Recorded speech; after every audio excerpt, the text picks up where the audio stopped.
कहानी सुनने से पहले वीडियो को लाइक, शेयर और चैनल को सब्सक्राइब कर देना।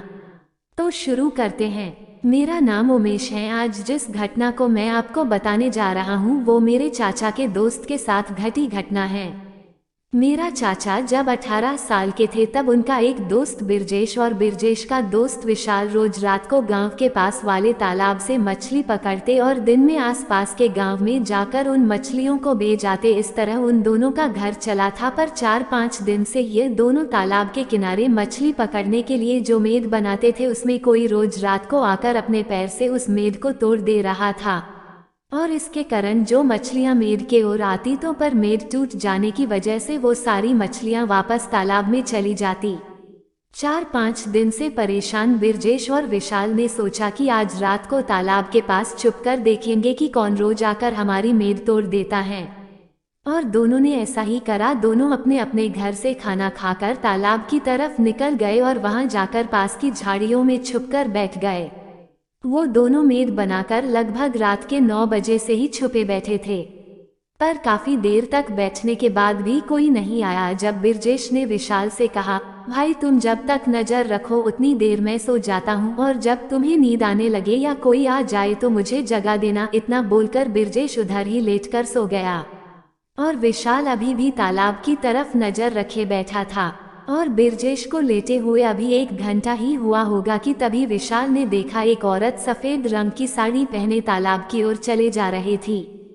तभी विशाल ने भी बिरजेश को जगा दिया और कहा, भाई वो देख, मुझे लगता है कि यही औरत रोज हमारी मेद तोड़ती है। विशाल की बात सुनकर बिरजेश ने कहा, अभी 2 मिनट में इस बात का पता चल जाएगा कि वही मेद तोड़ती हैं या नहीं। इनका बोलकर दोनों अपनी जगह से छुपे बैठे उस औरत को देखे जा रहे थे। तभी उन्होंने देखा वो औरत चलते तालाब के पास गई और बिरजेश और विशाल की बनाई मेद को अपने पैर से तोड़ दिया।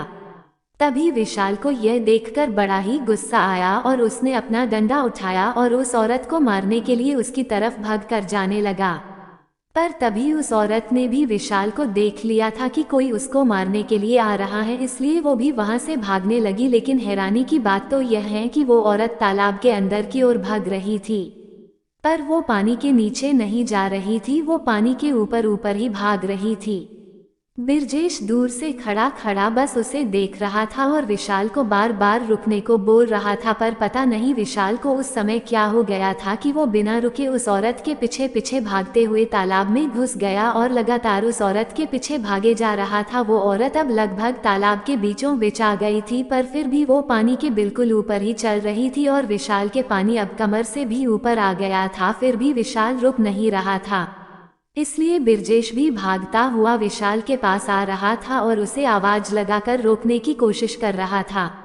पता नहीं, पर शायद विशाल को बिरजेश की आवाज सुनाई नहीं दे रही थी या फिर विशाल और कुछ हो गया था जिसके कारण उसे कोई होश ही नहीं था और विशाल भागते भागते तालाब के इतने अंदर आ गया था कि अब बस उसका सर ही दिख रहा था।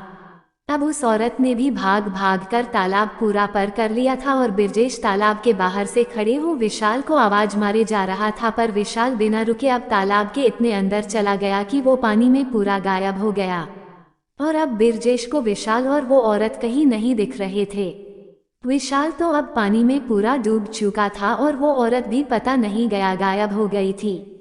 बिरजेश बाहर ही खड़ा था। तभी बिरजेश के कंधे पर किसी ने हाथ रखा। बिरजेश पहले से ही बहुत डरा हुआ था क्योंकि उसे जो देखा वो अविश्वसनीय था, फिर भी वो डरते हुए पीछे मुड़ा तो जो उसने देखा उसे देखकर उसकी आंखें फटी की फटी रह गई।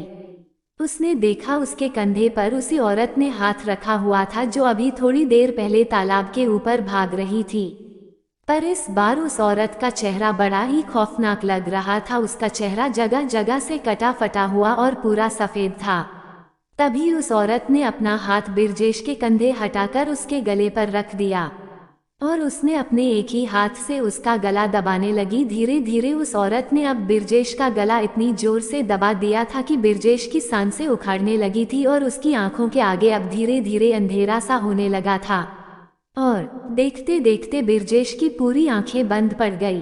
और जब सुबह उसकी आंख खुली तो उसने देखा वो तालाब के पास ही बेहोश हो गया था और उसके गले से अभी भी खून बह रहा था, क्योंकि रात में जब उस औरत ने उसका गला दबाया था तो उसके नाखून बिरजेश के गले के अंदर घुस गए थे। पर तभी उसने तालाब की तरफ देखा तो उसके होश फिर उड़ गए, क्योंकि उसने देखा विशाल की लाश पानी के ऊपर ही तैर रही थी। और उस दिन के बाद से बिरजेश ने मछलियां ही बेचना बंद कर दिया। तो फिर कैसा लगा हमारा यह वीडियो, कमेंट में जरूर बताएं। वीडियो को लाइक करें, चैनल को सब्सक्राइब करें। धन्यवाद।